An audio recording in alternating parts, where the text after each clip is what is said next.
নবী সাল্লাল্লাহু আলাইহি সাল্লামের মাহাব্বাকে, তার প্রতি শ্রদ্ধা ভালোবাসাকে, তার ইত্তেবা এবং তার সুন্নাহকে রিভাইভ করার সাথে কানেক্ট করে দিতে হবে।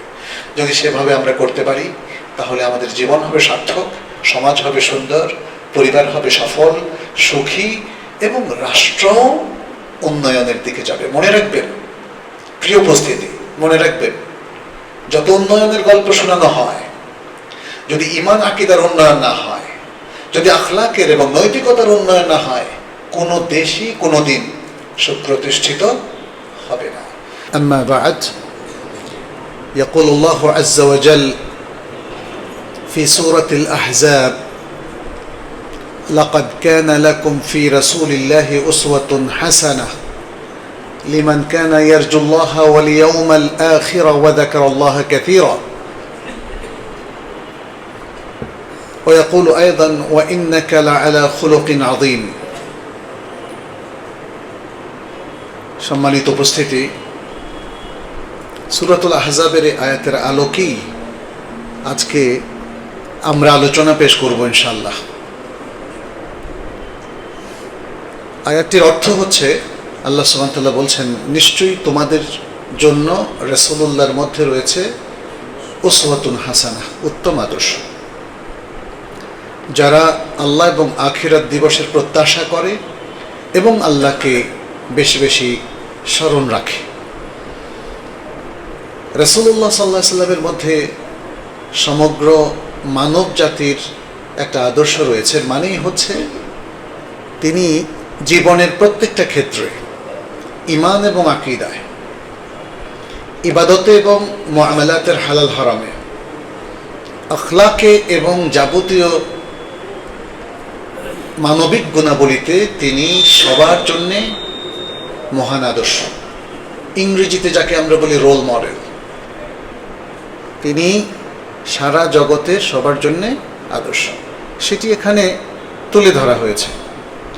আমরা রাসূলুল্লাহ সাল্লাল্লাহু আলাইহি ওয়াসাল্লামকে অনেক সীমিত করে ফেলেছি। আজকের এই প্রেক্ষাপটে দেখবেন কেউ কেউ তাকে শুধু খাবার দাবারের মধ্যেই তার সুন্নাতকে সীমিত করেছে, কেউ সীমিত করেছে শুধু পোশাক আশাক দাড়ি টুপির মধ্যে।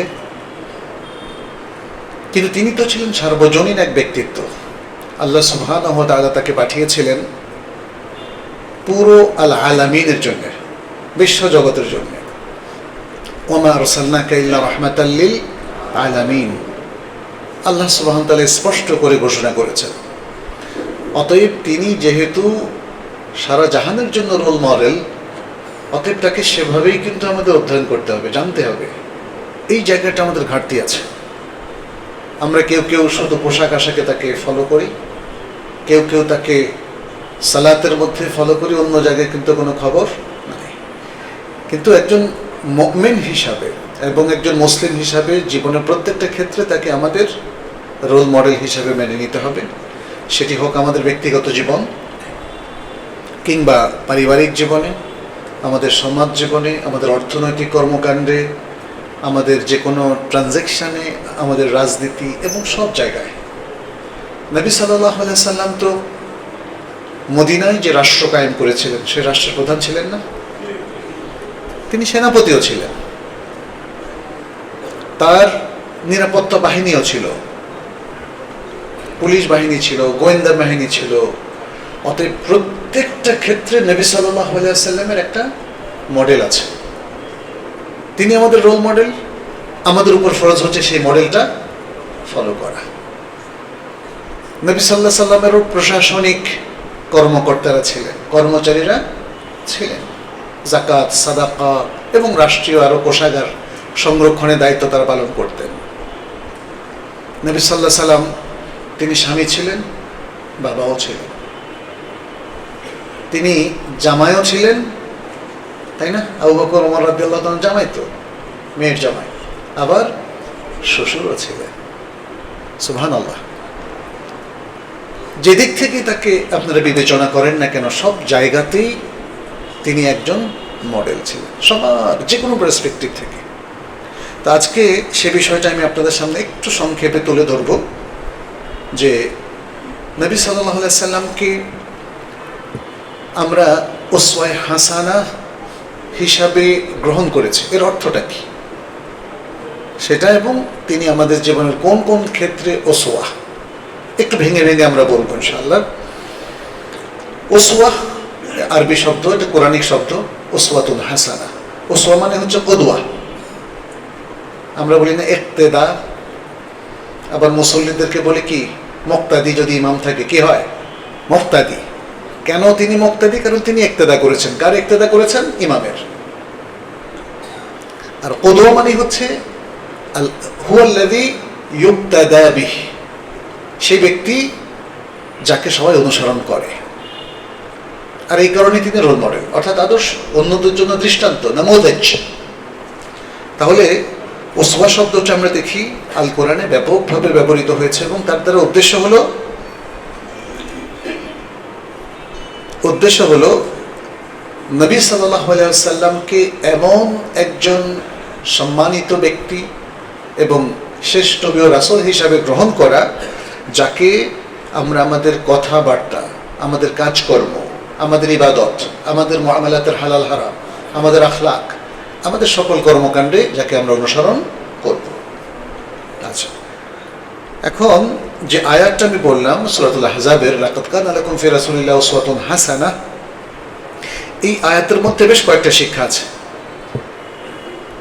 এখানে আল্লাহ সুবহানাহু ওয়া তাআলা বললেন, যারা আখিরাত দিবস এবং আল্লাহর প্রত্যাশা করে, অর্থাৎ আখিরাত দিবস এবং আল্লাহর প্রতি ঈমান রাখে, নবী সাল্লাল্লাহু আলাইহি সাল্লাম তাদের জন্য উসওয়া, তাদের জন্য কদওয়া।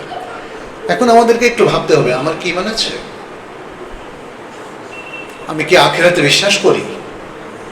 যদি আমি করি, তাহলে নবী সাল্লাল্লাহু আলাইহি সাল্লামকে ছেড়ে আর কাউকে কদওয়া এবং আদর্শ হিসাবে মানার কোনো অপশন নাই।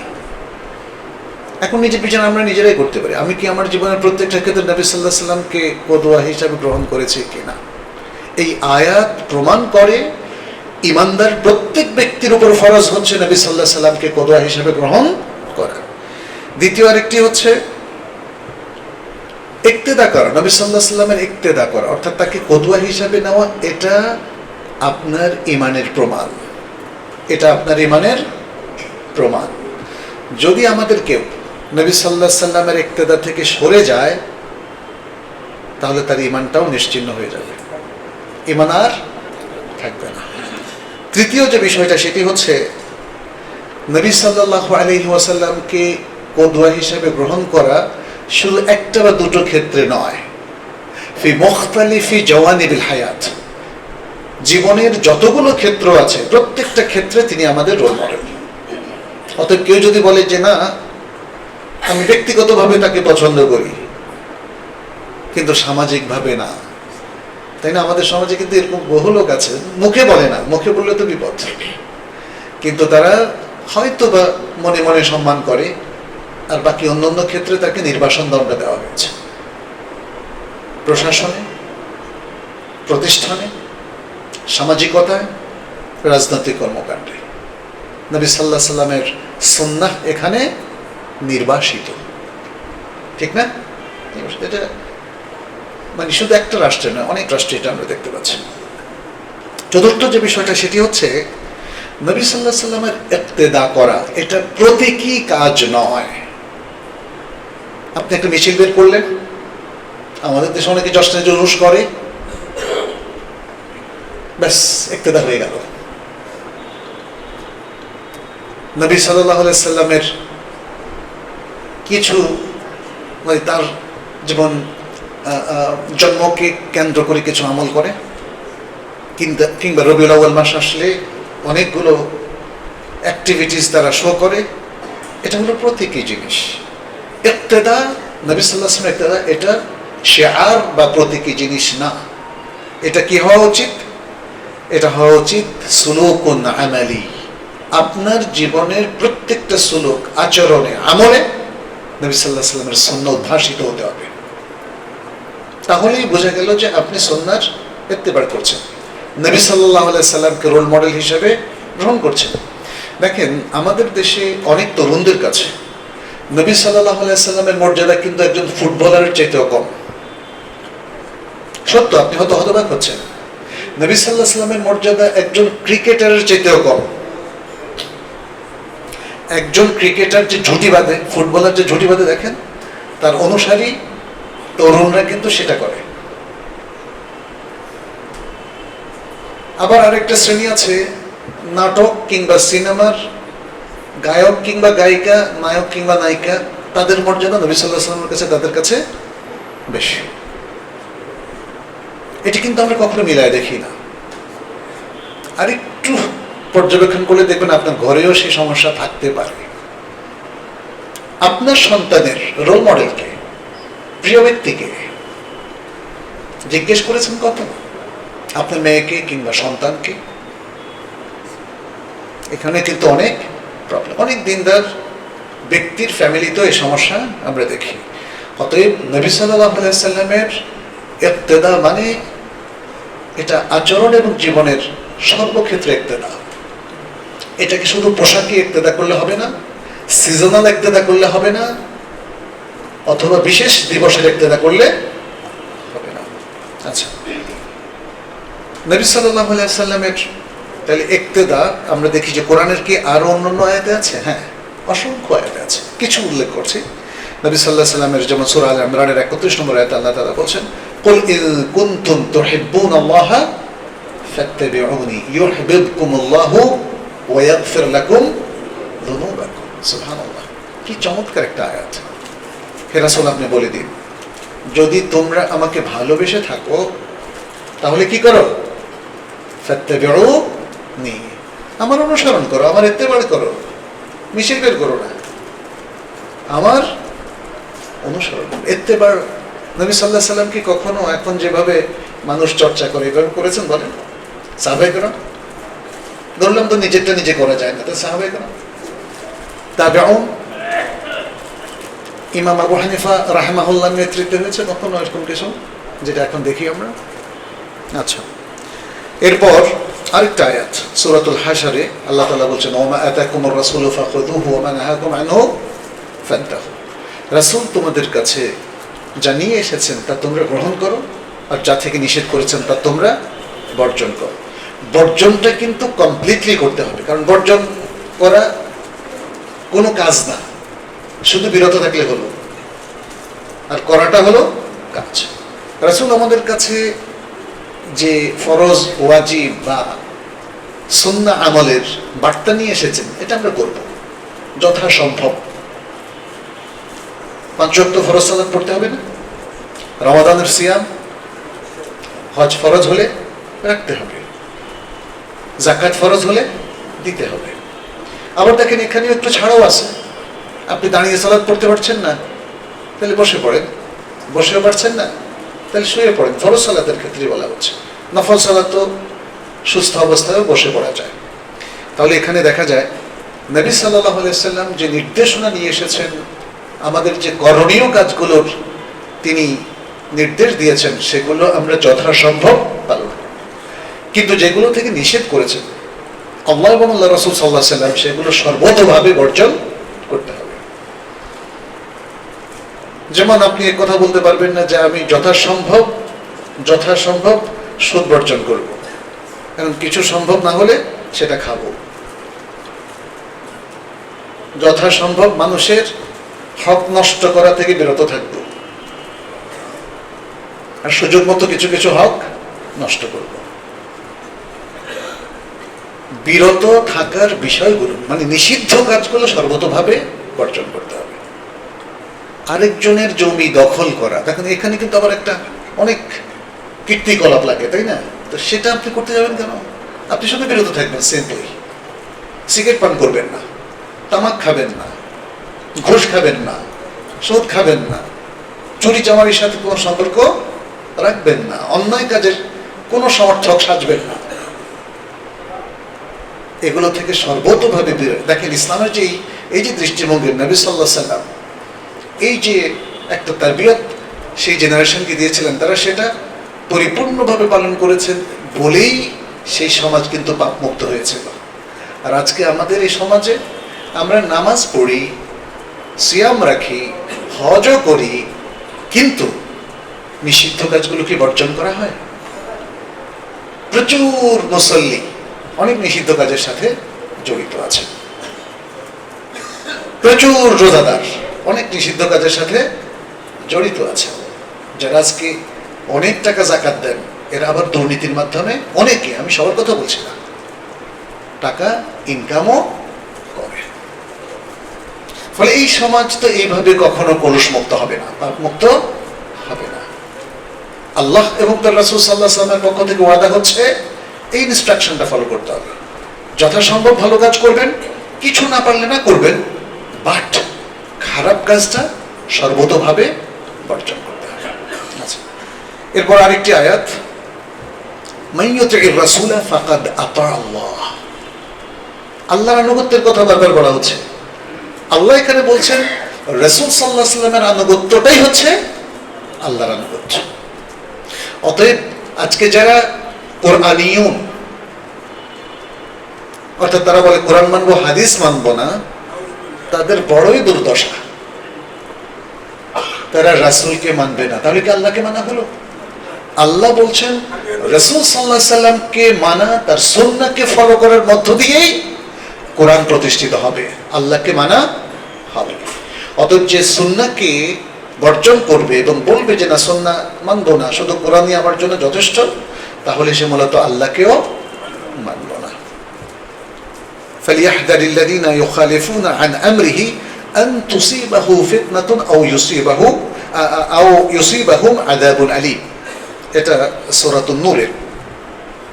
এখানে আল্লাহ সুবহানাহু ওয়া তাআলা বলছেন যারা নবী সাল্লাল্লাহু আলাইহি সাল্লামের নির্দেশের খিলাফ করে, অর্থাৎ নবী সাল্লাল্লাহু আলাইহি সাল্লামের নির্দেশকে অমান্য করে, তারা যেন ভয় করে। কি ভয়? আন তুসিবাহুম ফিতনাতুন, যে তাদের উপর আপতিত হতে পারে একটা বড় ফিতনা, আও ইউসিবাহুম আযাবুন আলীম, অথবা তাদের উপর আপতিত হতে পারে মর্মন্তুদ শাস্তি। এই শাস্তিটা দুনিয়ার শাস্তিও হতে পারে, আবার আখিরাতের শাস্তিও হতে পারে। আপনারা হয়তো অনেকগুলো হাদিস পড়েছেন যেখানে আল্লাহ সুবহানাহু ওয়া তাআলা বান্দাকে সতর্ক করার জন্য বেশ কিছু আগাম কিছু নির্দেশ তাদের কাছে প্রেরণ করে। ছোট ছোট ভূমিকম্প দিয়ে বড় ভূমিকম্পের একটা সতর্কতা, ছোট ছোট রোগ দিয়ে বড় রোগের একটা সতর্কতা। আপনি যদি যে কোনো রোগের শুরুতেই সাবধান হয়ে যান, বড় রোগ কিন্তু আপনার হবে না ইনশাআল্লাহ। কিন্তু যদি আপনি ইগনোর করেন, বলেন যারা হোক যা হোক, আমি যা ইচ্ছা তাই খাবো, তাহলে বলেন তো আপনার শরীর কি বেশি দিন ভালো থাকবে? থাকবে না। ঠিক পাপও তাই। একটা সমাজে যখন পাপ এবং অন্যায় দেখা দেয়, এটাকে যদি শুরুতেই চিকিৎসা করা না হয়, ট্রিটমেন্ট দেওয়া না হয়, তাহলে পাপটা আস্তে আস্তে মহিরুহ হবে এবং এই সমাজটা অধঃপতিত হবে, আর আল্লাহর শাস্তিও আসবে। আল্লাহ তো অনেক সময় দেখান যে বান্দারা একের পর এক পাপ করতে থাকে, আল্লাহ কি তাদেরকে দেখান না? বলেন তো, দেখান। এটা শুধু ব্যক্তির উদাহরণ নয়, এটা একটা সমাজের উদাহরণ হতে পারে। যেই সমাজের মধ্যে একের পর এক পাপ হয়, সেই সমাজে অশান্তি থাকবে বেশি, মানুষের সাংসারিক পরিবার জীবনগুলো সুন্দর হবে না, মানুষ নিরাপদ থাকবে না, কারণ এখানে দুর্বৃত্ত বেশি, ডাকাত বেশি, অন্যায়কারী বেশি। ঠিক যেই রাষ্ট্রে একের পর এক অন্যায় হতে থাকবে, সেই রাষ্ট্রেও শান্তি থাকবে না। ফলে এটা শুরু হয় ছোট থেকে, বাট এটা অনেক বড় হয়ে দেখা দেয়। আচ্ছা, নবী সাল্লাল্লাহু আলাইহি ওয়াসাল্লাম বলেছেন মান আতাআনি ফাকাদ আতা আল্লাহ ওয়া মান আসানি ফাকাদ আসাল্লাহ। বুখারী মুসলিমের বিখ্যাত হাদিস, যে আমাকে অনুসরণ করলো সে আল্লাহকে অনুসরণ করলো, যে আমাকে অমান্য করলো সে আল্লাহকে অমান্য করলো। নবী সাল্লাল্লাহু আলাইহি ওয়াসাল্লামের রিসালাতের অর্থ তো এটাই। আল্লাহ সুবহানাহু ওয়া তাআলা নিজে তো আর দুনিয়াতে নেমে আসেন নাই, তিনি সরাসরি মানুষের সামনে এসে কোনো নির্দেশ জারি করেন নাই। কার মাধ্যমে করেছেন? রাসূলুল্লাহ সাল্লাল্লাহু আলাইহি সাল্লামের মাধ্যমে করেছেন। ফলে রাসূল সাল্লাল্লাহু আলাইহি সাল্লামের নির্দেশটাই আমাদের জন্য অবধারিত। তিনি যা নিষেধ করেছেন সেটা বর্জন করতে হবে, তিনি যা নির্দেশ দিয়েছেন সেটা পরিপালন করতে হবে। এরকম আরো অসংখ্য নসুস রয়েছে। দ্বিতীয় হচ্ছে নবী সাল্লাল্লাহু আলাইহি ওয়াসাল্লামের জীবন চরিত্রে আমাদের জন্য কি আদর্শ রয়েছে। প্রথম প্রথমটা হচ্ছে ইবাদতে তিনি আমাদের আদর্শ, ইবাদতে তিনি আমাদের আদর্শ। তাহলে তিনি যেভাবে সালাত পড়েছেন আমরা কি সেভাবে পড়বো, নাকি আমার যেভাবে ইচ্ছা সেভাবে? নবী সাল্লাল্লাহু আলাইহি সাল্লামের মতোই সালাত আদায় করতে হবে। সাল্লু কামা রাআইতুমুনি উসাল্লি, তোমরা আমাকে যেভাবে সালাত আদায় করতে দেখছো পুরুষ এবং মহিলা, সেভাবেই তোমরা সালাত আদায় করো। একই কথা সিয়ামের ক্ষেত্রে, নবী সাল্লাল্লাহু আলাইহি সাল্লাম যেভাবে সিয়াম রেখেছেন, রমাদানের সিয়াম সাধনায় তিনি যেভাবে লিপ্ত ছিলেন, আমলগুলো যেভাবে আদায় করেছেন সেটাই আমাদের করতে হবে। তিনি যেমন তাড়াতাড়ি ইফতারি করেছেন, সূর্যাস্তের সাথে সাথে ইফতার করেছেন। তিনি যেমন প্রথমে রোতাব দিয়ে ইফতার করেছেন, যদি রোতাব পাওয়া যায়। এটা আমাদের কাছে ছোটখাটো মনে হতে পারে, কিন্তু নবী সাল্লাল্লাহু আলাইহি সাল্লাম অনুসরণের দিক থেকে খুব গুরুত্বপূর্ণ। রোতাব না পেলে তামর, মানে শুকনা খেজুর, তা না হলে পানি দিয়ে ইফতার করেছেন। কিন্তু আমরা ভাজি পোড়া দিয়ে ইফতার করি। ভাজি পোড়া খাওয়া নিষেধ না, তবে ডাক্তাররা এখন নিষেধ করেন, তাই না? খালি সামান্য খাবেন, কিন্তু সেটা ইফতারের পরে খান। ইফতার নবী সাল্লাল্লাহু আলাইহি ওয়াসাল্লামের মতো করেন, তাহলে আপনার স্বাস্থ্যবিধিও ঠিক থাকবে, আবার ইক্তেদাও ঠিক থাকবে। সাহুর, নবী সাল্লাল্লাহু আলাইহি ওয়াসাল্লাম দেরি করে সাহুর খেতেন। আমাদের দেশে বলে সেহেরি, আসলে সেহেরি আর কোনো শব্দ নাই। কি শব্দটা? সাহারি, সাহার অথবা সাহুর। আরবি শব্দটা ইউজ করা ভালো আমাদের জন্য। প্রফেটিক ওয়ার্ড ইউজ করলাম আমরা, কোরআন সুন্নাহর শব্দ। আচ্ছা, তারপরে যাকাত। যাকাতের ক্ষেত্রেও দেখেন নবী সাল্লাল্লাহু আলাইহি ওয়াসাল্লাম ফরজ যাকাতও দিয়েছেন, আবার নফল যাকাতও, সাদাকাও দিয়েছেন। যারা সুন্নাহ মানে না তাদের যাকাত কেমনে দিবে?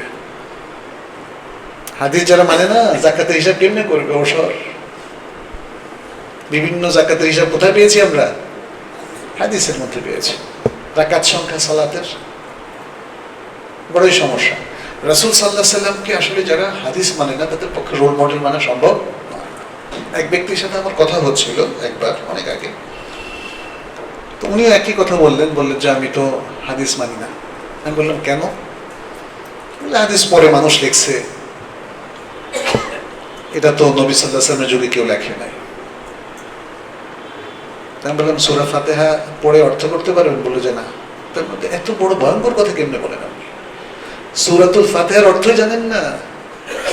হাদিস অস্বীকার করার এত সাহস হলো কি করে? আচ্ছা, পরে বললাম যে আচ্ছা, তখন আমরা আসর জামাতের জন্য অপেক্ষা করছিলাম। আসর নামাজ আপনি কেমনে পড়েন? 4 রাকাত পড়েন। কিভাবে পড়েন? 2 রাকাত পড়ে বসি, তারপর আমি বললাম এটা তো হাদিসে আছে, এটা তো কোরআনে নেই। বলছে না, মাঝে মাঝে 2 রাকাত পড়ি, মাঝে মাঝে 3 রাকাত পড়ি। মানে সে এখন বাঁচতে হবে। হাদিস মানলে তো তাকে 4 রাকাত পড়তে হবে। এখন হাদিস মানে না, তাহলে মাঝে মাঝে একটু উল্টাপাল্টা করে আর কি। বুঝতে পারছে? আল্লাহু আকবার।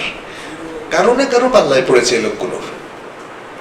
এমন কিছু লোকের পাল্লায় পড়েছে যারা ইসলামটাকে মানে একটু উল্টাপাল্টা করে দিতে চায়। সাধারণ মানুষের চিন্তা, ইসলাম কি আল্লাহর কাছে নষ্ট করতে পারবে? পারবে না। আমাদের কোরআন সুন্নাহকে নষ্ট করতে পারবে? পারবে না। কারণ আল্লাহ তো বলছেন ইন্না নাহনু নাযালনা যিকরা ওয়া ইন্না লাহু লাহাফিজ।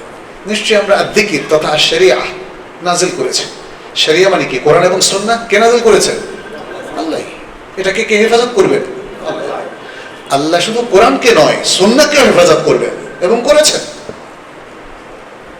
আজকে সমস্ত সহিহ সুন্নাহ আমাদের কাছে আছে। মানুষ চাইলেই এখন সুন্নাহর ভান্ডারটা সে পেয়ে যায়। কিন্তু দুর্দশা হচ্ছে সেই লোকদের, তাদের বুঝে সমস্যা, অথবা তাদের মাইন্ড কেউ কেউ পাল্টে দিয়েছেন। আছে না, কিশোর যদি ভালো পরিবেশ না পায়, কিশোর গ্যাংয়ের সাথে মিশে যায়, তাহলে কিন্তু দেখবেন ওই কিশোরও পথহারা হয়ে যায়। ভালো মানুষ যদি মাস্তানদের সাথে উঠা বসা করে, তাহলে কি হবে? মাস্তান। চোরদের সাথে উঠা বসা করলে কি হবে? ডাকাতদের সাথে উঠা বসা করলে কি হবে? সুন্নাহ অস্বীকারীদের সাথে উঠা বসা করলে সুন্নাহ অস্বীকার করবে। এটা তো অবাক হওয়ার কিছু নাই। পৃথিবীর মানুষ এভাবেই হয়। এবং এটা কে বলেছেন? নবী সাল্লাল্লাহু আলাইহি ওয়াসাল্লাম। বুখারী মুসলিমের বিখ্যাত হাদিস বলেছেন, কুল্লু মাউলুদিন ইউলাদু আলাল ফিতরাহ। প্রত্যেক নবজাতক সে ফিতরাতের উপর তথা ইসলামের উপর জন্মগ্রহণ করে। তার প্রথম জন্ম হয় কিসের উপরে? ইসলামের উপরে। সে মুসলিম হয়ে জন্মগ্রহণ করে। তারপরে কি হয়? ফাআবাওয়াহু ইউহাউইদানিহি আও ইউনাসসিরানিহি আও ইউমাজ্জিসানিহি। এরপর তার বাবা মা, তার প্যারেন্টস ভুল প্যারেন্টিং এর মাধ্যমে তাকে ইহুদি করে, অথবা নাসারা করে, অথবা পৌত্তলিক বানায়। এটা ঠিক যেভাবে সে ব্রট আপ হয়, যেভাবে সে এডুকেটেড হয়, যেভাবে সে তারবিয়া পায়, ওটাই তার মাইন্ডসেট করে দেয়। এই জন্য দেখবেন যে একদল মানুষ যখন নাস্তিক পরিবেশে মানুষ হয়, সে কি আল্লাহতে বিশ্বাসী হতে পারবে? পারবে না। এটা তার সাধ্যের মধ্যেই হবে না, দুর্ভাগ্য তার। একদল মানুষ যখন বেদাতের পরিবেশের মধ্যে ব্রট আপ হয়, সে বেদাতগুলোকে ইবাদত মনে করবে, করবে কিনা বলে? একদল মানুষ ছোট বয়স থেকে দেখছে মা বাবা নামাজ পড়ে না, সে নামাজ পড়বে? যখন দেখছে মা বাবা দুজনেই সিগারেট পান করে, সে কি সিগারেট ছাড়বে? আরেক যে তরুণরা মাদক সেবীদের সাথে উঠা বসা করে, মাদক সেবী হয়ে যাবে না? ব্যাস, ঘটনা এটাই আর কি। এই জন্য আমাদেরকে খুব সতর্ক থাকতে হবে যেন আমরা পরিবেশকে পবিত্র রাখতে পারি, সুন্দর পরিচ্ছন্ন রাখতে পারি, দ্বীনি পরিবেশ থাকে, কোরআনের পরিবেশ থাকে, সুন্নাহর পরিবেশ থাকে। মসজিদগুলোকে যেন আবাদ করি। মসজিদগুলো শুধু নামাজের জন্য না। নবী সাল্লাল্লাহু আলাইহি সাল্লামের মসজিদ দেখেন, মসজিদে নববী, ওই যে তিনি তো মসজিদের ক্ষেত্রে আমাদের রোল মডেল। আমাদের প্রত্যেকটা মসজিদ শুড বি লাইক দ্য মসজিদ অফ দ্য প্রফেট মুহাম্মদ সাল্লাল্লাহু আলাইহি ওয়াসাল্লাম, তার মসজিদের মতো। সেখানে গিয়ে দেখেন, সেখানে একটা এখন ব্যাচেলর মাস্টার্স পর্যন্ত দেওয়া হয়, তাহফিজের হালাকা, বড় বড় শাইখদের আলোচনা, তাই না? 5 ওয়াক্ত সালাতের পর প্রত্যেকটা পরে। আর হজের সিজন দেখবেন যে প্রচুর হালাকা, সুন্দর। আমাদের এই মসজিদগুলোতেও একটা ফ্লোরে কেন হবে? অনেক শাইখ আছে, এট এ টাইম 3-4টা ফ্লোরেও আলোচনা হতে পারে। কোনোটা কোরআনের, কোনোটা হাদিসের, কোনোটা কোরআনিক ল্যাঙ্গুয়েজ শেখানোর। আমাদের অধিকাংশ মানুষ তো কোরআনও শুদ্ধ করে পড়তে পারে না, কোরআনের অর্থ বোঝে না। ইসলামটা কোত্থেকে আসবে বলে? কোরআনও বুঝি না, কোরআন তেলাওয়াত করতে পারি না, তাহলে হাদিস বোঝা তো এদের জন্য আরো কঠিন। কোরআন হাদিসের জ্ঞান থেকে দূরে থাকলে এটা কঠিন। আচ্ছা, দ্বিতীয় হচ্ছে, আমরা বলছি নবী সাল্লাল্লাহু আলাইহি সাল্লামকে তাহলে অনুসরণ করতে হবে কিসে? ইবাদত। আর হলে অনুসরণ করতে হবে ইমানে এবং আকীদায়। নবী সাল্লাল্লাহু আলাইহি সাল্লামের আকীদা কেমন ছিল? প্রশ্নটা নিজেকেই করেন, কতটুকু নলেজ আছে এই ব্যাপারে? আমরা আজকে দেখি আমাদের দেশে কত মাজার, কবর ভিত্তিক আমল, মানুষ আবার কবরে টাকা দেয়।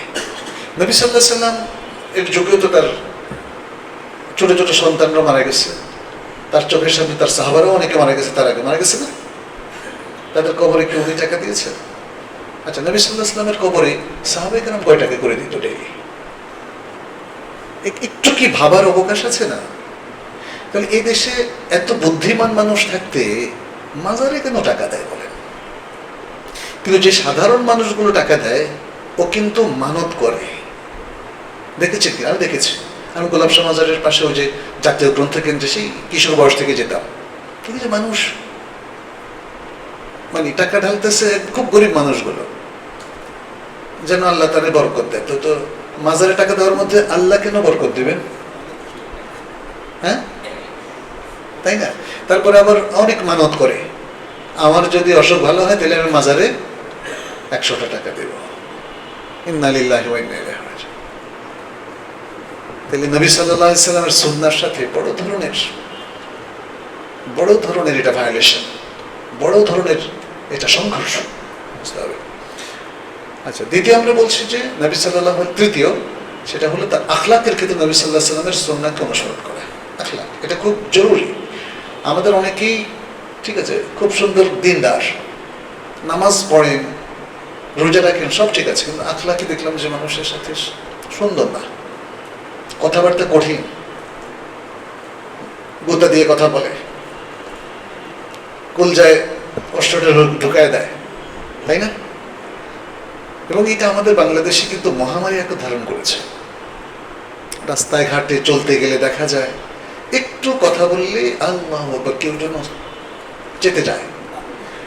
আরবিতে একটা সুন্দর কবিতা আছে, কবি বলছেন, জারাহাতুস সিনানি লাহা ইলতিয়াম ওয়া লা ইয়ালতামু মা জারাহাল লিসান। বর্ষার আঘাত এর উপশম আছে, কিন্তু জিহ্বার আঘাতের কোনো উপশম নাই।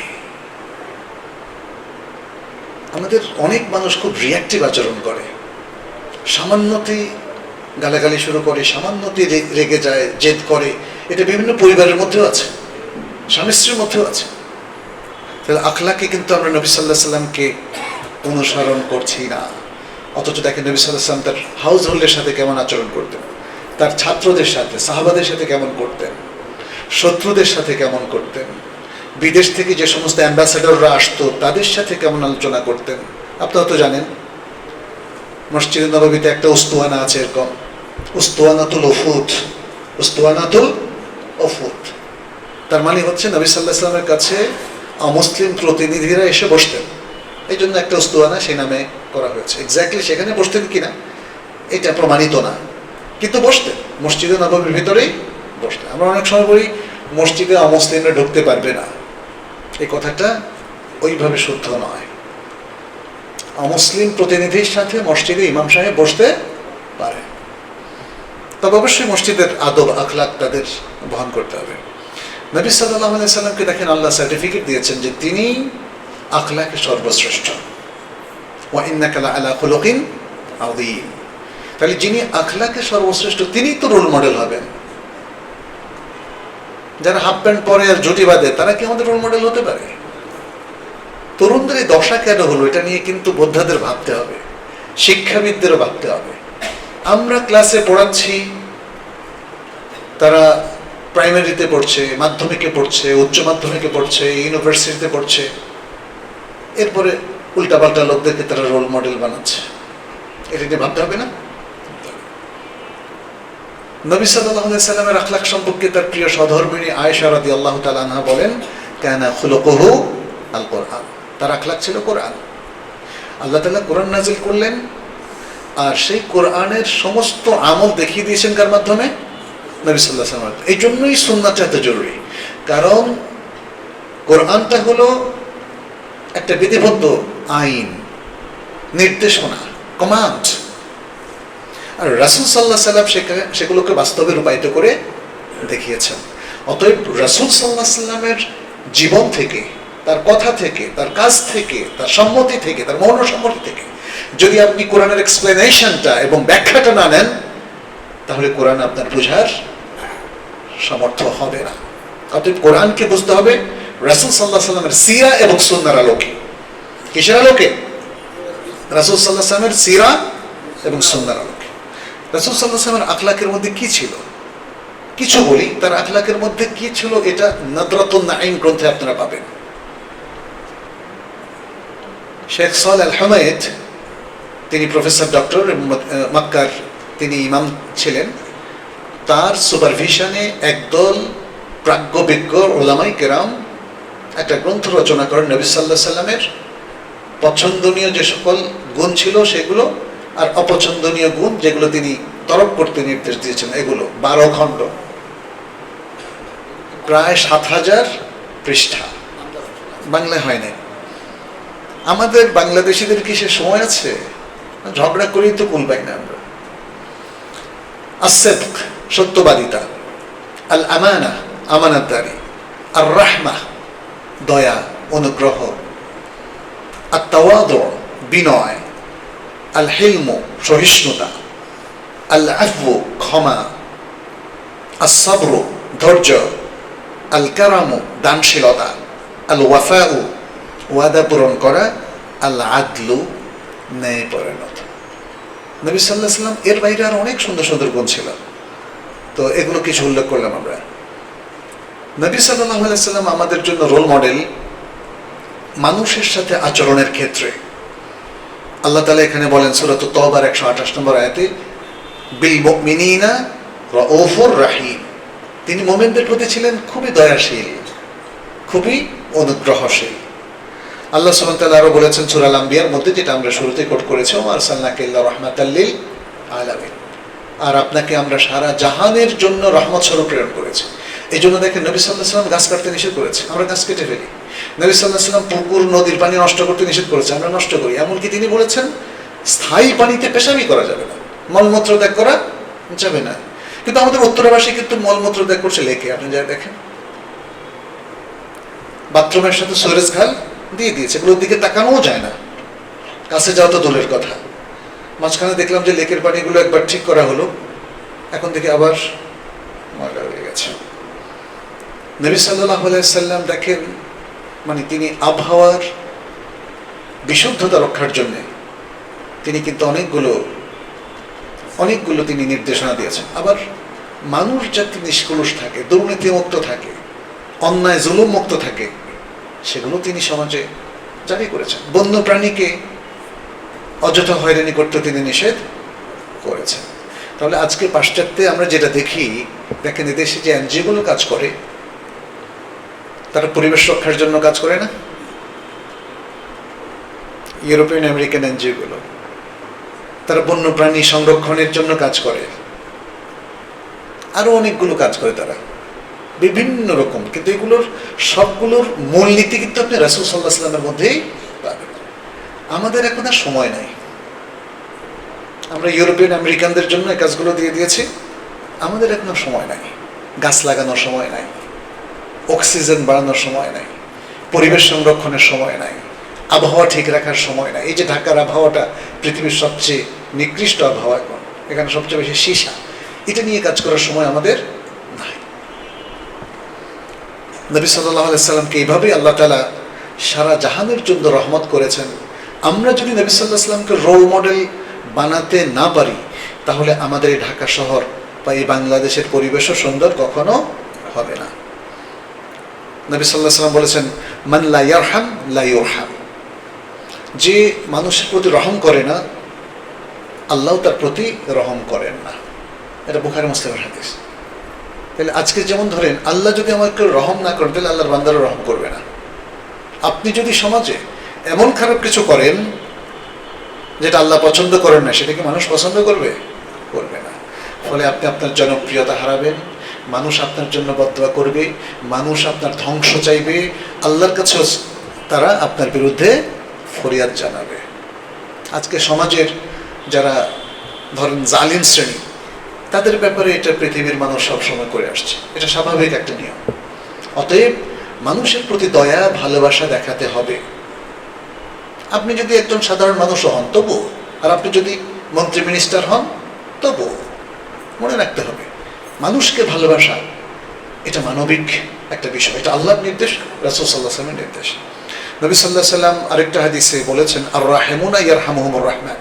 যারা মানুষের প্রতি দয়াশীল তাদেরকে রহমান দয়া করেন। ইরহামু মান ফিল আরদি ইয়ারহামুকুম মান ফিস সামা। তোমরা যারা জমিনে আছে তাদের প্রতি রহম করো, তাহলে যিনি আসমানে আছেন তিনি তোমাদের প্রতি রহম করবেন। কে আসমানে আছেন? নাকি তিনি জমিনে আছেন? আল্লাহ কোথায় আছেন? আসমানে আছেন। এই হাদিস দ্বারা ইমাম তিরমিজি হাদিসটা বর্ণনা করেছেন। তৃতীয় হচ্ছে, আমাদের পারিবারিক জীবনে নবী সাল্লাল্লাহু আলাইহি ওয়াসাল্লামকে আদর্শ হিসাবে গ্রহণ করতে হবে। দেখেন নবী সাল্লাল্লাহু আলাইহি ওয়াসাল্লাম খুব সুন্দর একটা কথা ইমাম তিরমিজি বর্ণনা করেছেন, খায়রুকুম লিআহলি খায়রুকুম লিআহলি ওয়া আনা খায়রুকুম লিআহলি। বলেছেন তোমাদের মধ্যে সেই সর্বোত্তম যে তার পরিবারের কাছে উত্তম। পরিবার সার্টিফিকেট দিবে আপনাকে, স্ত্রী এবং সন্তান। স্বামীর সার্টিফিকেট দিবে কে? স্ত্রী। স্ত্রীর সার্টিফিকেট দিবে স্বামী। আর তিনি বলেছেন, আর আমি তোমাদের মধ্যে আমার আহালের কাছে সর্বোত্তম। আচ্ছা, তাহলে নবী সাল্লাল্লাহু আলাইহি ওয়াসাল্লাম এখানে আমরা দেখি যে তিনি তার পরিবার পরিজনকে সময় দিতেন, যথেষ্ট সময় দিতেন। গৃহস্থলী কাজেও তিনি অংশগ্রহণ করতেন। আমরা কি করি? আমাদের পরিবারের পুরুষরা অনেক বেশি ডমিনেটিং। আমরা মনে করি যে এটা আমাদের জন্য ঘাটতি, স্ত্রীকে হেল্প করা এটা ঘাটতি। একজন স্বামী কিভাবে পেঁয়াজ কাটতে পারে, তাই না? কিন্তু নবী সাল্লাল্লাহু আলাইহি সাল্লাম থেকে স্পষ্ট সহিহ হাদিস আছে, তিনি কানা ফি খিদমাতি আহলিহি, কানা ফি খিদমাতি আহলি, তিনি তার আহলের খেদমত করতেন। আহলের খেদমতের মধ্যে তার স্ত্রী ছিল বেশি, তার সন্তানগুলো তো ছোট সময় মারা গেছে, শুধু মেয়েরা ছাড়া। আচ্ছা, তারপরে নবী সাল্লাল্লাহু আলাইহি সাল্লামের আরও ছিল, দেখেন তিনি তার স্ত্রীদের প্রতি শ্রদ্ধাশীল ছিলেন। স্ত্রীদের কোনো ত্রুটি থাকলেও দেখেন তার কাছ থেকে কখনো কোনো কটুবাক্য পাওয়া যায়নি। আয়েশা রাদিয়াল্লাহু তাআলা আনহাকে যখন অপবাদ আরোপ করা হলো, তিনি ধৈর্য ধরেছেন। এত বেশি অপবাদ একজন স্বামীর জন্য সহ্য করা কঠিন। আমাদের স্বামীরা হলে স্ত্রীকে পেটাতো, কিন্তু তিনি একটা কটু কথা বললেন না, বরং অপেক্ষা করলেন ওহি এসে আয়েশা রাদিয়াল্লাহু তাআলা আনহাকে কি করলো? নির্দোষ ঘোষণা করলো। সুবহানাল্লাহ।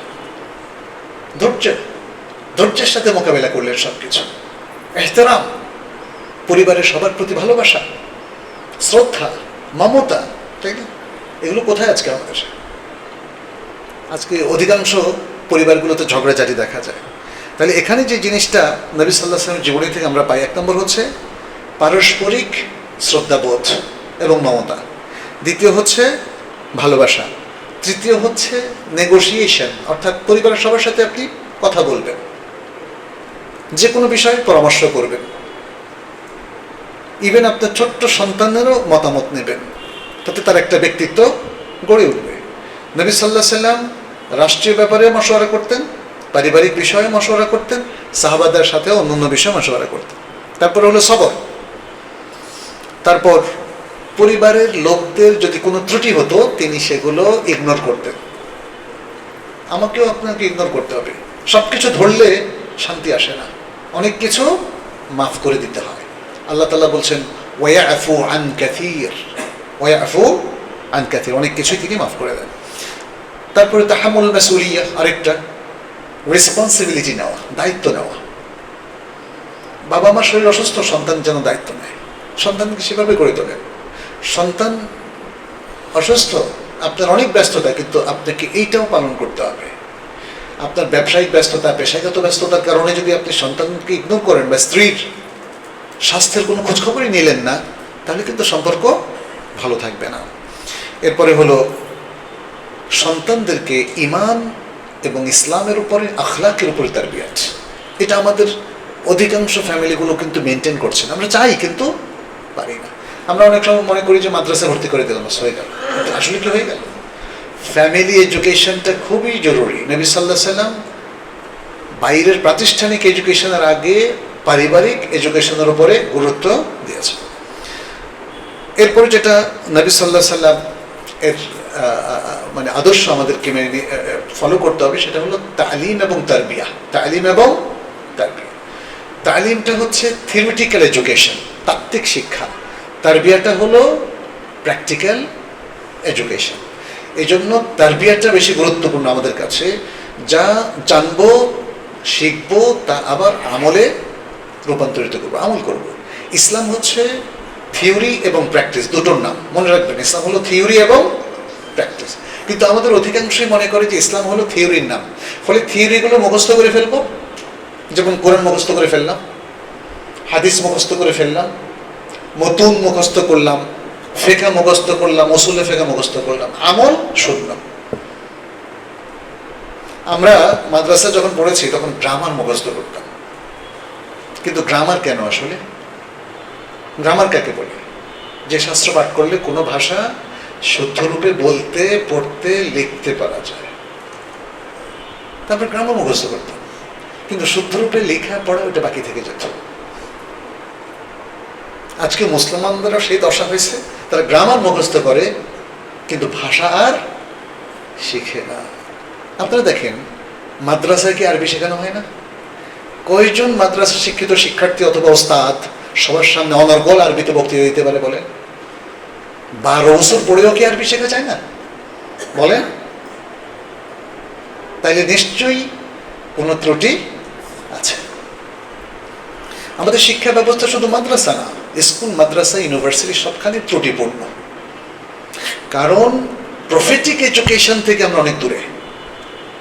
আমরা নবী সাল্লাল্লাহু আলাইহি সাল্লামের শিক্ষা, শিক্ষাদান পদ্ধতি, শিক্ষার মেথোডোলজি, শিক্ষার লক্ষ্য উদ্দেশ্য, শিক্ষার কন্টেন্ট, এগুলো কিছুই সামনে রাখি নাই। আমাদের জাতীয় শিক্ষানীতির মধ্যে এখানে কিচ্ছু নাই। ফলে এখান থেকে যারা গ্র্যাজুয়েট তৈরি হবে তারা সংশয়াচ্ছন্ন হবে, তাদের ইসলামের বিরুদ্ধে প্রশ্ন তৈরি হবে, তারা রাসূল সাল্লাল্লাহু আলাইহি সাল্লামকে আমলে, আখলাকি, ইবাদতে মানবে না, তারা দুর্নীতি করতে তাদের বুক কাঁপবে না। অতএব মুসলিমদের উচিত এবং তাদের উপর ফরজ ওয়াজিব হচ্ছে তারা নবী সাল্লাল্লাহু আলাইহি সাল্লামের এই মানহাজুত তারবিয়া এবং মানহাজুত তালিমের দিকে ফিরে আসতে হবে। তার যে তারবিয়া এবং এডুকেশন নির্ভর যে মেথোডোলজি, সেদিকে ফিরে আসতে হবে। নবী সাল্লাল্লাহু আলাইহি ওয়াসাল্লাম এখানে যেমন তার শিক্ষানীতির মধ্যে গোল সেট করে দিয়েছেন, শিখন ফল ঠিক করে দিয়েছেন, তার কন্টেন্টটা ঠিক করে দিয়েছেন। শিক্ষা পদ্ধতির মধ্যে আমরা অনেক সময় নবী সাল্লাল্লাহু আলাইহি ওয়াসাল্লাম দেখেন চমৎকার, এই ব্যাপারে আমাদের একটা আর্টিকেলও আছে, ইন্টারনেটে পাবেন, নবী সাল্লাল্লাহু আলাইহি ওয়াসাল্লামের শিক্ষাদান পদ্ধতি এবং শিক্ষাক্রম, আমারই লেখা একটা বই। সেখানে আমরা দেখেছি যে তিনি প্রশ্ন করে নিজে উত্তর দিতেন। যেমন তিনি মুআদকে বলেছিলেন, ইয়া মুআদ আতাদরি মা হাক্কুল্লাহি আলাল ইবাদ ওয়া মা হাক্কুল ইবাদ আলাল্লাহ, তুমি কি জানো হে মুআদ? মুআদ ছিলেন কিশোর বয়সে একজন সাহাবী। তুমি কি জানো বান্দার উপর আল্লাহর হক কি আর আল্লাহর উপর বান্দার হক কি? চমৎকার প্রশ্ন। মুআদ কি বলেছিলেন? আল্লাহু ওয়া রাসূলুহু আ'লাম, আল্লাহ এবং তার রাসূল অধিক জানেন। তখন নবী সাল্লাল্লাহু আলাইহি ওয়াসাল্লাম বলেছেন, হাক্কুল্লাহি আলাল ইবাদ, হাক্কুল্লাহি আলাল ইবাদ আন ইয়াবুদুহু ওয়া লা ইউশরিকু বিহি শাইআ। বান্দার উপর আল্লাহর হক হচ্ছে বান্দারা আল্লাহর ইবাদত করবে এবং তার সাথে শরীক করবে না। ও হাক্কুল ইবাদ আলাল্লাহ আল্লা ইউআযযিবাহুম ইনহুম আবাদু। যদি তারা আল্লাহর ইবাদত করে ঠিকমতো এবং শিরক না করে, তাহলে তাদেরকে আল্লাহ আযাব দেবেন না। এটা বান্দার হক। অতএব এমন কোনো ঘটনা ঘটবে না যে একজন লোক আল্লাহর ইবাদত সঠিকভাবে পালন করেছে, আল্লাহ এবং রাসূলের আনুগত্য করেছে, তা আল্লাহ তাকে জাহান্নামে দিয়েছে, যে কখনো ঘটবে না। এটা হলো বান্দার হক। এই বান্দার হকটা কে ঠিক করে দিয়েছেন? আল্লাহই ঠিক করে দিয়েছেন। আচ্ছা, এরপরে নেতৃত্ব এবং সমাজ পরিচালনা, এখানেও রাসূল সাল্লাল্লাহু আলাইহি ওয়াসাল্লামকে আমাদের অনুসরণ করতে হবে। কিভাবে? এর মূল ভিত্তি হচ্ছে মাশওয়ারা, পরামর্শ। ওয়াশাওয়িরহুম ফিল আমর, ওয়াশাওয়িরহুম ফিল আমর। কিন্তু এই মাশওয়ারাটা এখন আমাদের সমাজে আর নাই। প্রত্যেকে যার যার ইচ্ছা মতো ইম্পোজ করছে। নবী সাল্লাল্লাহু আলাইহি ওয়াসাল্লামের যে নেতৃত্ব সমাজ এবং রাজনৈতিক ক্ষেত্রে, দেখেন সেই নেতৃত্বের মূল পয়েন্টগুলো বলে দিচ্ছি। আদল, ন্যায়পরায়ণতা। তিনি দুই চোখে, বৈষম্যের চোখে কাউকে কখনো দেখেননি। সবার প্রতি সমান এবং যার যেখানে যেটা প্রযোজ্য সবার প্রতি সমান। আবার এটা একটু ব্যাখ্যা লাগবে। সবার বেতন কি একটা প্রতিষ্ঠানে সমান হয়? ওটাই কি আদল? না। যিনি সিইও, যিনি এমডিও, তার বেতন বেশি হবে না এমডির? আবার যিনি পিয়ন, তার বেতন তো একটু কম হবে না? না কারণে এটাকে কেউ আদলের বিপরীত মনে করে না। এটাকে জন্য বলা হয় সাম্য। আদল মানে হলো সাম্য এবং ন্যায়পরায়ণতা। যার যা প্রাপ্য তাকে সে প্রাপ্য দেওয়া। তবে দুজন যদি একই ক্যাটাগরির হয়, একই পদের হয়, একজনকে দিবেন 10,000 টাকা বেতন, আরেকজনকে 5,000, এটা হলো বৈষম্য। এটা দেখা যায় অনেক মুসলিম দেশে বৈষম্য দেখা যায়। যদি ইউরোপিয়ান আমেরিকান হয় তাহলে তার বেতন বেশি, আবার বাংলাদেশি হলে বেতন কম। যাই হোক, দ্বিতীয় হচ্ছে শুরা। শুরা মানে পরামর্শ। তৃতীয় হচ্ছে আমানা। আমানা, প্রত্যেকটা পদ সমাজে, রাষ্ট্রে, প্রত্যেকটা পদ এবং দায়িত্ব কি আমানা। কিন্তু আমানার সেই সেন্সটা আসতে হবে, আপনার ভেতরে আমানাতের সেই উপলব্ধি থাকতে হবে। চতুর্থ হচ্ছে মাসউলিয়া। হ্যাঁ, মাসউলিয়া। আমানত হচ্ছে মানে বিশ্বস্ততার সাথে দায়িত্ব পালন। মাসউলিয়া হচ্ছে রেসপন্সিবল হওয়া, দায়িত্ব নেওয়া। আমাকে পদ দেওয়া হলো, আমি দায়িত্ব নিয়ে আমানতদারির সাথে দায়িত্বটা পালন করলাম, এটা হলো মাসউলিয়া। পঞ্চম হলো রাহমা, দয়া, ভালোবাসা। ষষ্ঠ হলো যোগ্যতা, দক্ষতা। দক্ষতা এবং যোগ্যতা। আমাদের দেখা যায় যে অনেক ভালো মুসলিম, দক্ষতা কম। আমরা মনে করি আল্লাহ হলেই যথেষ্ট, দক্ষতা লাগবে না। কিন্তু আল্লাহর নিয়মে দক্ষতা লাগবে। আচ্ছা, এরপর সপ্তম হলো তাওয়াদু, বিনয়। অষ্টম হলো সকল মানুষের প্রতি রেসপেক্টফুল থাকা, দলমত নির্বিশেষে সবার প্রতি রেসপেক্টফুল থাকা। এবং সর্বশেষ হলো আল ওয়াফা বিল উহুদ, অর্থাৎ যে ওয়াদা আমি করলাম আপনাদের সাথে, অথবা আপনারা যে ওয়াদা আমার সাথে করলেন, সবাই সবার ওয়াদা পূরণ করবেন। যিনি নেতা, তিনি জনগণের সাথে যে ওয়াদা করলেন, সে ওয়াদা পূরণ করাটা কি অপশনাল নাকি ফরজ? ফরজ। আচ্ছা, একটু দ্রুত যাই, আমি 4-5 মিনিটে শেষ করে দেব। সবর এবং ইমানের উপরে, ইস্তেকামাতের উপরে স্থায়ী থাকা, এক্ষেত্রেও নবী সাল্লাল্লাহু আলাইহি ওয়াসাল্লামের আদর্শ আমাদের অনুসরণ করতে হবে। আমাদের একটু বিপদ হলে আমরা অস্থির হয়ে যাই, আবার আল্লাহকে দোষারোপ করতে থাকি। কোনো প্রিয় সন্তান মারা গেলে বলে আল্লাহ আর কারো সন্তান দেখলে না, আমার সন্তানটাই গেল। অনেক লোককে আমিও দেখেছি, এত মুসিবত আর ভালো লাগে না আল্লাহ, মানে সুবহানাল্লাহ। কিন্তু দেখেন নবী সাল্লাল্লাহু আলাইহি সাল্লামের উপরে কি মুসিবত কি কম গিয়েছে? হত্যার ষড়যন্ত্র তার বিরুদ্ধে কম হয়েছে? তাকে হিজরতের সময় ধরার জন্য যে লেলিয়ে দেওয়া হয়েছে, এটা কি নবী সাল্লাল্লাহু আলাইহি ওয়াসাল্লাম টের পান নাই? পেয়েছিলেন। তারপরে ইহুদিদের 3টা গোত্র 3টে ইভেন্টের মাধ্যমে তাকে হত্যার চেষ্টা করেছে। বনু কায়নুকা, বনু কুরাইজা এবং বনু নাদির, যার কারণে রাষ্ট্রীয় বিচার ব্যবস্থায় তাদেরকে মদিনা থেকে বের করে দেওয়ার সিদ্ধান্ত, যেটা এককভাবে নবী সাল্লাল্লাহু আলাইহি ওয়াসাল্লাম করেন নাই, কারণ এটা মদিনা সনদের আলোকে হয়েছে। মদিনা সনদটা হয়েছে যে কোনো ধরনের এরকম বেওফাই কেউ করতে পারবে না, করলে তার শাস্তি হবে। বনু কুরাইজা একটা পাথর স্থাপন করেছিল যে আসেন আপনাকে দাওয়াত দিচ্ছি, যেখানে উনি বসবেন তার উপরে পাথর রেখে দিচ্ছে, একটু রশি টান দিলে পাথরটা এসে নবী সাল্লাল্লাহু আলাইহি ওয়াসাল্লামের উপরে পড়বে। কিন্তু এই বিচারিক ব্যবস্থার বাইরে নবী সাল্লাল্লাহু আলাইহি ওয়াসাল্লাম মদিনার মধ্যে যে বিভিন্ন ধরনের মানুষ বসবাস করত, তাদের প্রতি আদল ইনসাফি তিনি করেছেন। এখন এত কিছুর পরেও দেখি যে নবী সাল্লাল্লাহু আলাইহি ওয়াসাল্লাম তার উপর অনেক বিপদ, একের পর এক যুদ্ধ। 10 বছরে কয়টা যুদ্ধ করেছেন দেখেছেন? গত 10 বছরে বাংলাদেশ কয়টা যুদ্ধ করেছে? যুদ্ধ অবস্থা তো দেখেন, সিরিয়াতে কেমন, ফিলিস্তিনে কেমন, গাজায় কেমন, দেখেছেন তো? যুদ্ধ কিন্তু কঠিন। একটা জাতির জীবনে যুদ্ধের চাইতে বলা মুসিবত আর কিছু নাই। এতগুলো যুদ্ধ ফেস করেছেন নবী সাল্লাল্লাহু আলাইহি ওয়াসাল্লাম। বদর, উহুদ, খন্দক, তাবুক, হুনাইন, তায়েফের যুদ্ধ, কতগুলো যুদ্ধ, সবর, এবং সব জায়গায় তিনি কখনোই আল্লাহর উপর বিরক্ত হন নাই, হবেন না। অতএব আমাদেরও মুসলিমদের যে কোনো মুসিবতে, যে কোনো কষ্টে আমাদের নবী সাল্লাল্লাহু আলাইহি ওয়াসাল্লামের মতোই সাবিত কদম থাকতে হবে। সর্বশেষ আরেকটা বলে শেষ করি, সেটি হচ্ছে ক্ষমা। ক্ষমা, ক্ষমাটা সবচেয়ে মহৎ গুণ। নবী সাল্লাল্লাহু আলাইহি ওয়াসাল্লাম বারবার ক্ষমা করে দিয়েছেন। মক্কার জীবনের ক্ষমার কথা তো আপনাদের মনে আছে।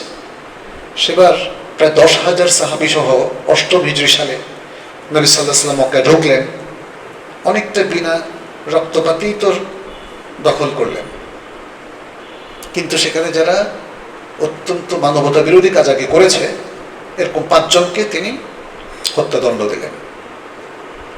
বাকি সবাইকে তিনি বললেন, আজকে তোমাদেরকে ক্ষমা করে দেওয়া হলো, লা তাসরিবা আলাইকুমুল ইয়াওম আনতুমুত তুলাকা, আজকে তোমাদের উপর আমাদের কোনো অনুযোগ নাই, তোমাদেরকে মুক্ত করে দেওয়া হলো। এবং নবী সাল্লাল্লাহু আলাইহি ওয়াসাল্লাম তখন বিভিন্ন সাহাবীকে অনুমতি দিলেন, তোমরা যে কাউকে আশ্রয় দাও, আশ্রয় দাও, অমুক অমুকের আশ্রয় থাকলে কোনো ধরনের শাস্তি যেন কেউ প্রদান না করে।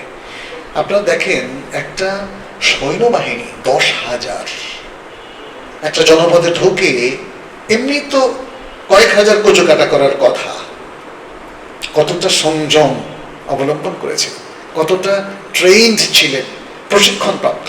নবী সাল্লাল্লাহু আলাইহি ওয়াসাল্লামের কোনো কথার বাইরে তারা এক বিন্দুও যান নাই।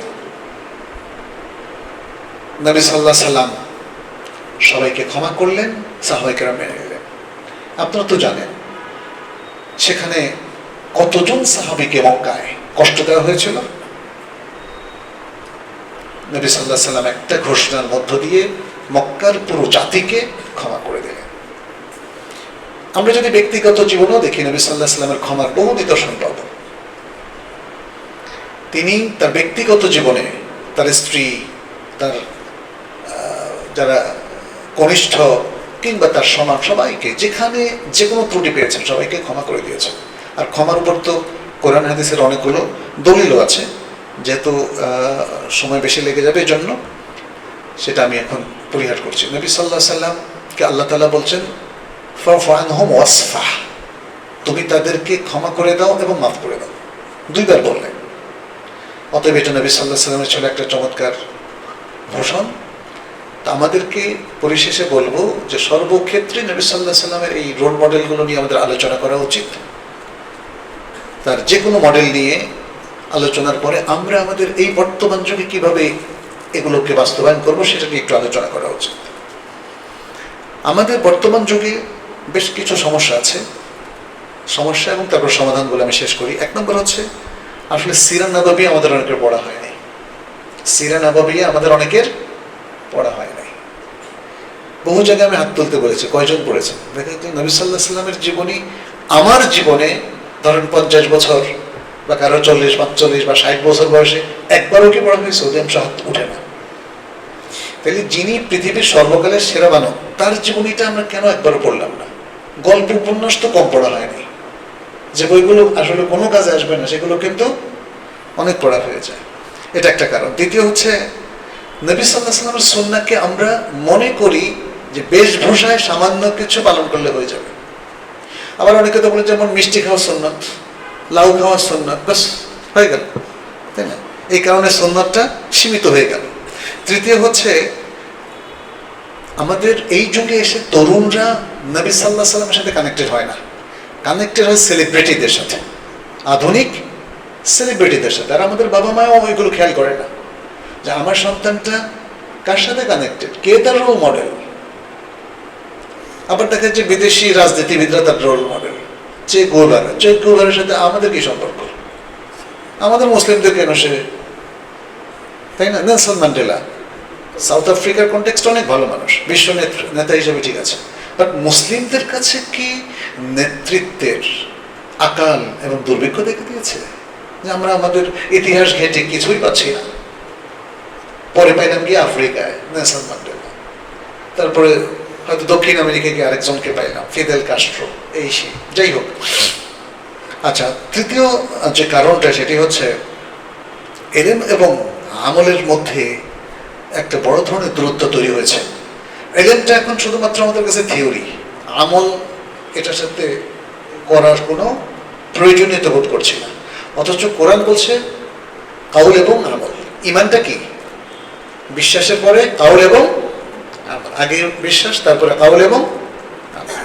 বাট আমাদের কাউল এবং আমলের মধ্যে পার্থক্য হয়ে গেছে। অথচ আল্লাহ কি বললেন সূরা সাফের মধ্যে, ইয়া আইয়ুহাল্লাযীনা আমানু লিমা তাকুলুনা মা লা তাফআলুন কাবুরা মাকতান ইনদাল্লাহি আন তাকুলু মা লা তাফআলুন।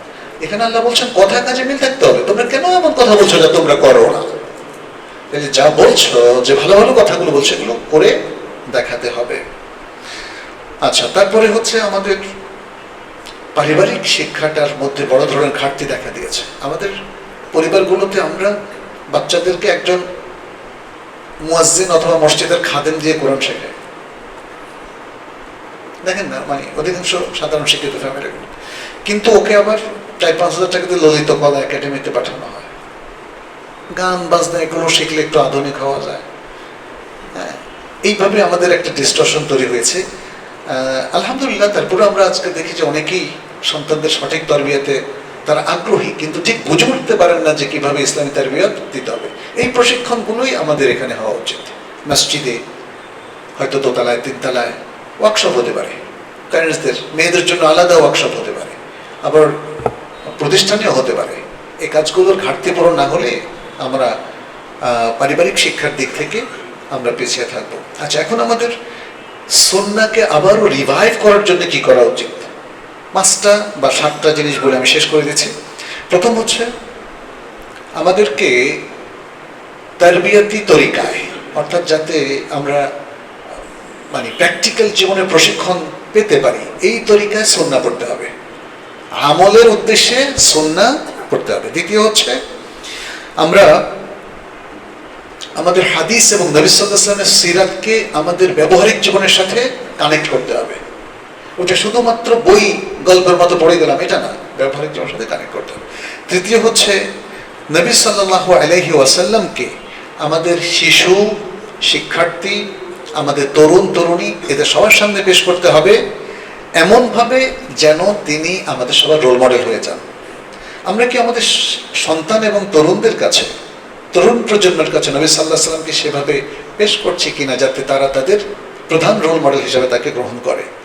চতুর্থ হচ্ছে, আমাদের যে দ্বীনি যে সমস্ত উপলক্ষগুলো আছে সেগুলোকে আমরা শেখা এবং শেখাটাকে আমলে রূপান্তরিত করার কাজে ব্যবহার করছে কিনা।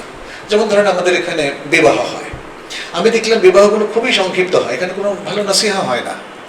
সৌদি আরবে দেখেছি আদ্য তো ছোট্ট, ইজাব কবুল, বাট বিবাহকে কেন্দ্র করে এত বড় একটা তাজাম্ম, এত লোক সমাগম হয়। তাদেরকে যদি কয়েকজন স্কলার এসে এই 10 মিনিট করে 5জন স্কলার এসে 50 মিনিটও একটা সুন্দর আলোচনা পেশ করতেন, অনেকের মনে দাগ কাটতো, খুব সুন্দর কিছু জানতে পারতেন, তাই না? এটা আমি কোনো বিবাহে বাংলাদেশে দেখি না।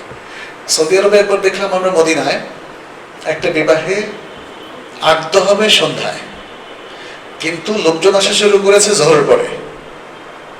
এরপর দেখলাম যে আমি থাকলাম অনেক লম্বা টাইম, একের পর এক শায়েখ আসছেন, আলোচনা করছেন সুন্দর, কারণ অনেক অতিথি আসছে, তারা সুন্দর শায়েখদের কাছে বিবাহ উপলক্ষে নারী পুরুষের হক, কিভাবে একটা সুন্দর পরিবার হতে পারে, একটা সুখী পরিবার তৈরি করা যায়, সন্তানদের তারবিয়ত দেওয়া যায়, মানে পারিবারিক হকগুলো সহ খুব সুন্দর আলোচনা করলেন। 4-5 ঘন্টা আলোচনা হলো, তারপরে সন্ধ্যার পরে বিবাহ হলো, ওলিমা। এই আচ্ছা, পঞ্চম যে বিষয়টা সেটা হচ্ছে আমাদের শিক্ষক এবং বাবা মা, প্যারেন্টস, তাদের সবাইকে কদওয়া ভিত্তিক তারবিয়া, যাতে তারা মানে রোল মডেল ভিত্তিক এডুকেশনটা দিতে পারেন সন্তানদেরকে, সেই ব্যাপারে ট্রেনিং দেওয়া প্রয়োজন। ষষ্ঠ হচ্ছে আমাদের প্রচার মাধ্যম এবং আধুনিক শিক্ষা মাধ্যমগুলোর মধ্যে নবী সাল্লাল্লাহু আলাইহি ওয়াসাল্লামের সুন্নাহকে এক্সপোজ করা, প্রেজেন্ট করা, এবং এমন ভাষায় প্রেজেন্ট করা যেটা শিশু শিক্ষার্থীদের কাছে কিংবা তরুণদের কাছে, তরুণ প্রজন্মের কাছে লুক্রেটিভ মনে হয়। অনেক সময় তাদের সাথে আমাদের ব্যবধান আছে, আমরা তাদের মনের কথা ভালো করে পারতে জানি না, তাদের সাথে কানেক্টেড হতে পারি না। তারা মনে করে যে একটা জেনারেশন গ্যাপ, আসলে জেনারেশন গ্যাপ আছে। এই গ্যাপটা দূর করে যদি তাদেরকে আমরা টেনে আনতে পারি আমাদের তরুণ প্রজন্মকে, তাহলে সুন্নাহ ভিত্তিক তাদের একটা সুন্দর জীবন গড়ে উঠতে পারে। আমাদের মসজিদগুলোতে আপনি দেখেন তরুণদের খুব অল্পই আসে। আমি সৌদি আরবের মসজিদগুলোতে দেখলাম যে মানে ছড়ায় ছিটায়া, সামনের সফে তরুণ বেশি, কারণ প্রথম সফের ফজিলত বেশি। এখন আমাদের অবস্থা হচ্ছে যে আমাদের মধ্যে যারা বয়স্ক তারা বুঝতে পারছে যে কদিন পরে মারা যাবে, এই জন্য প্রথম সফের ফজিলত এখন দরকার। তরুণরা মনে করতেছে অনেকদিন জীবিত থাকবে, তাদের আর মসজিদে আসার এখনো সময় হয় নাই। এই ব্যবধানটুকু গোছাতে হবে। এবং সর্বশেষ নবী সাল্লাল্লাহু আলাইহি সাল্লামের মাহাব্বাকে, তার প্রতি শ্রদ্ধা, ভালোবাসাকে, তার ইত্তেবা এবং তার সুন্নাহকে রিভাইভ করার সাথে কানেক্ট করে দিতে হবে। যদি সেভাবে আমরা করতে পারি তাহলে আমাদের জীবন হবে সার্থক, সমাজ হবে সুন্দর, পরিবার হবে সফল, সুখী, এবং রাষ্ট্র উন্নয়নের দিকে যাবে। মনে রাখবেন প্রিয় উপস্থিতি, মনে রাখবেন যত উন্নয়নের গল্প শোনানো হয়, যদি ঈমান আকীদার উন্নয়ন না হয়, যদি আখলাকের এবং নৈতিকতার উন্নয়ন না হয়, কোনো দেশই কোনোদিন সুপ্রতিষ্ঠিত হবে না। বাংলাদেশের উন্নতি এবং উন্নয়ন এটা নিহিত রয়েছে আমাদের মুসলিমদের ঈমান, আকীদা, ইবাদত এবং সুন্দর আখলাকের মধ্যে। আসুন আমরা সেভাবেই আমাদের জীবনটাকে গড়ার চেষ্টা করি। আল্লাহ আমাদের সবাইকে তৌফিক দান করুন। হাদা সাল্লাল্লাহু আলাইহি ওয়াসাল্লাম আলা নবিয়িনা মুহাম্মদ ওয়া আলা আলিহি ওয়া আসহাবিহি আজমাইন। সুবহানাকাল্লাহুম্মা ওয়া বিহামদিক আশহাদু আল্লা ইলাহা ইল্লা আনত আস্তাগফিরুকা ওয়া আতুবু ইলাইক। ওয়াসসালামু আলাইকুম ওয়া রাহমাতুল্লাহি ওয়া বারাকাতুহু।